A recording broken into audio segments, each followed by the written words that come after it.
اقوام متحدہ میں پاکستانی مندوب عاصم افتخار احمد نے کہا کہ اسرائیل کا غزہ پر مکمل قبضے کا منصوبہ انتہائی خطرناک اور اشتعال انگیز ہے۔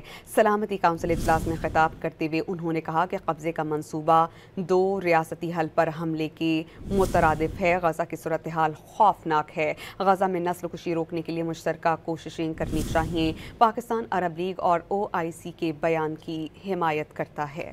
اقوام متحدہ میں پاکستانی مندوب عاصم افتخار احمد نے کہا کہ اسرائیل کا غزہ پر مکمل قبضے کا منصوبہ انتہائی خطرناک اور اشتعال انگیز ہے۔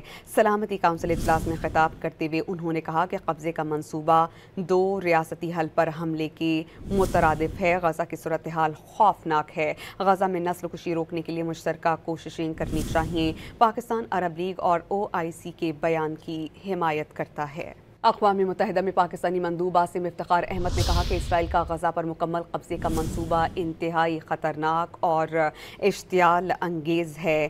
سلامتی کونسل اجلاس میں خطاب کرتے ہوئے انہوں نے کہا کہ قبضے کا منصوبہ دو ریاستی حل پر حملے کے مترادف ہے۔ غزہ کی صورتحال خوفناک ہے۔ غزہ میں نسل کشی روکنے کے لیے مشترکہ کوششیں کرنی چاہیے۔ پاکستان عرب لیگ اور OIC کے بیان کی حمایت کرتا ہے۔